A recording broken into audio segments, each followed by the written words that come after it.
I want to make you happy today. I do. So I've got a little gift for you. A short homily. Just kidding, not today. But some of you did kind of giggle. Some know that's something that would make you happy. It's like hearing when you're in school and you realize you're getting out 10 minutes early. Makes your day. You know, it's incredible what sorts of things bring us little moments of happiness. And we like being happy. Hence why we spend a good portion of our day, energy, breaking away from the grind of everyday life to do something that we enjoy. You know, we eat certain foods, we talk to particular individuals. I myself, I take time to attend and look and interact with my animals. It makes me happy. We all have hobbies precisely for the same reason. We like to do things out of the ordinary because it makes us happy. It gives us those moments. So universally, I think it's pretty safe to say that we all desire happiness. It is a necessity in our lives, but this comes at a cost. Because the way that our brain is wired often makes it difficult to distinguish between those things that bring us the sense of happiness and that where happiness actually lies. So what do I mean? I mean that the desire for happiness is so strong in us that our primary focus usually is seeking those moments of happiness. But the downside is that moments only last so long. So that means that we're constantly on the search for those moments. And in the long run, this actually has the opposite effect. It makes us miserable because we never feel quite fully happy. Now, most of us have experienced that in our lives. If only I have this, then I will finally be happy. If only I have this job or this position. If only I marry this person, in my case. If only I become a priest, then I will be happy. We tend to romanticize that moment. And then we do everything that it takes to get there. We finally get there. We feel like the happiest person in the world, that honeymoon stage. But when the moment is gone, then we face the after effect. We finally come face to face with the actual messiness of everyday life. Cleaning the house, cleaning the diapers, staying up all night, resolving issues with the in-laws, stress, taking on a second job, dealing with angry parishioners. Not here. Not here. We end up realizing that, you know what, that moment wasn't all that it was cracked up to be. The good feeling is gone. We need happiness again, and the cycle continues, restarts. We look for the next thing. Now, in psychology, they call this hedonic adaptation. Hedonic meaning the good feeling. We adapt to good feelings really quickly. And this just means that we're really good at getting used to those changes in our lives, both positive and negative. An example of a negative change is when everyone had to wear face masks. Oh, at first, we could feel it, it bothered us, we couldn't breathe, our ears were hurt from the straps. Now for most of us, we put them on and we don't think about it. It loses its effect. When it comes to good changes in our life, at first we have this moment of euphoria, that feel-good hormone kicks up, and then over time, it fades away. So happiness has the ability to come and go, comes and fades, comes and fades. Now, anthropologists, when they study this, they suggest that this, in the human being, is like a two-edged sword. This adaptation, in one level, in the societal level, is good because it helps us and it pushes us towards reaching new goals, to searching for new things. And at a societal level, that creates progress. However, at the emotional level, it is not so good because we end up always feeling not happy enough. So now, let's take this little observation on the human behavior of happiness and look at the gospel, what's happening in the gospel. Last week, we saw how rumors about the identity of Jesus began to emerge. We saw that in the non-Jewish world, these rumors was that he was a magician and a really good one. In the Jewish world, which is what we are seeing today, the rumors are that he is John the Baptist or another one of the prophets. So then, in a moment which can only be a moment of divine inspiration, Peter has this aha moment. He sees right through all of those rumors and he exclaims, "You are the Christ." Christ means Messiah, the anointed one. And so Jesus says, "Don't say anything. Don't say anything." So let's do a little psychoanalysis on Peter's behavior and what happened in his mind, in his brain, when he realized who Jesus was.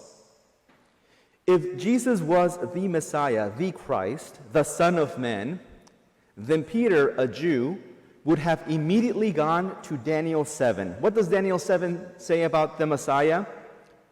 "I saw coming with the clouds of heaven like the Son of Man. He received dominion, splendor, kingship. All nations will serve him. His dominion is everlasting. It shall not pass and shall not be destroyed." So imagine the excitement of Peter, the euphoria of that happy hormone beginning to build up in his brain, thinking, that moment is here.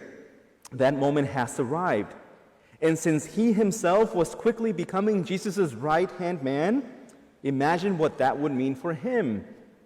Soon, having to get up early in the mornings and fishing all day just to earn $1 would be a thing of the past. At last. Just like when we think, if only I win the lottery, I would be happy, he figured, I won the lottery. Finally, I will be happy. He thought that happiness for him was in the making. He was excited. And he was excited not so much for the revelation of who Christ was. He was excited because of what that meant for him. For him. Now, Jesus could probably see the sparkle in his eye beginning to form. The sin of greed and self-interest was so strong that Peter couldn't see anything other than the euphoric moment that he was imagining. And the risk then for Peter was that once that moment would come, and he would feel like the most happy person in the world, as soon as that moment was gone, what would he do?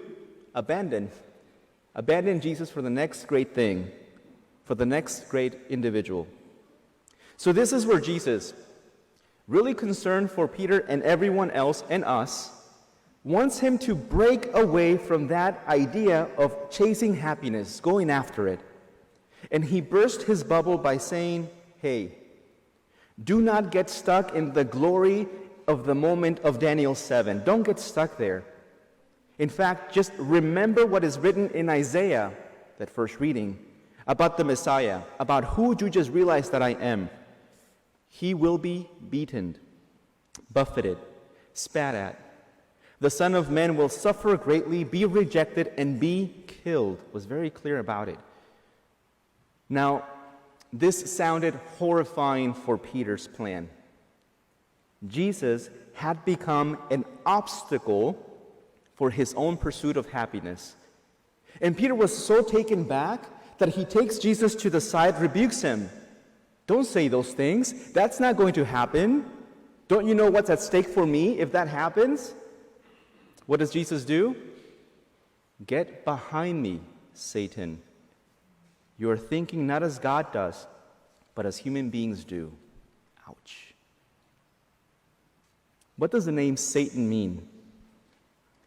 One of the definitions for Satan is obstacle. This is genius. Jesus is turning it around. And what Jesus is doing is revealing to him and us that our search for happiness usually lies in a major misconception, a lie. Another definition for Satan is liar. That happiness is found in a moment of power and glory, and not only that, but that God can become an obstacle for our happiness, for that which we are seeking. Isn't that the truth? How many people view God, specifically about Christianity, Even more specifically about Catholicism, how many people view God as an obstacle for happiness? How many people avoid practicing their faith more seriously because that would mean for them giving up things that in the moment gives them happiness? And it's understandable, because Christianity, if we think about this in the strictest of sense, does not sound very appealing. It doesn't. Whoever wishes to come after me must deny himself, not do what you want, not do what makes you happy, but take up his cross and follow me. For whoever saves his life will lose it, but whoever loses his life for my sake and that of the gospel will save it. It sounds so unappealing. It sounds so contrary to how we are wired to think. So Christianity does not measure up to what we conceive as happiness at all, which is no wonder that so often in our lives, God becomes an obstacle. We're so used to hearing things like follow your dreams, do what makes you happy. Even our nation, we are founded in the ideal that we have the right to pursue happiness, chase after it. It's within your reach. And even though we live in a nation where we can afford more things, have more things, achieve more things than ever before, people aren't any happier. They aren't. So Jesus' offer for us, though it sounds like misery, is actually a way to help us break away from this cyclical obsession of the pursuit of things and moments that simply give us the sense of happiness but nothing else. It's funny to read some of these studies. I love reading them. They really give you a good insight as to what's happening in the brain. But it's sometimes funny how they go at so much depth and length to conclude what Jesus in Scripture is revealing. That lasting happiness does not lie in those moments of personal achievement, in what we perceive as success. Rather, happiness lies in living a life of meaning and purpose. And purpose is not a moment. Purpose is a way of life. And this purposeful way of life comes when we stop focusing on our lives, ourselves, and simply focus on how we can be best at the service of others. And that's what makes every day more productive. How does this make sense? Because what comes out of a life of productive service is gratitude. The focus becomes gratitude. Gratitude for what we have, rather than chasing what we don't. And when we live in a life of gratitude, that cycle is broken. It is broken. The Christian goal in life is not the pursuit of happiness. We have already found the source of our joy. It is Christ. That moment has already come and passed, the resurrection. The goal for the Christian is to live a life of gratitude. And what Jesus has left us in the church is the means to live a life of gratitude. The Eucharist, for example. What does the word Eucharist mean? Thanksgiving. For the rest of Mass, pay attention to how many times the word thanks will come up. Recognizing Jesus in the Eucharist as the Christ is to recognize that God is not an obstacle to our happiness, rather the source of our joy. With that, we can stop searching. We can stop chasing and finally start living.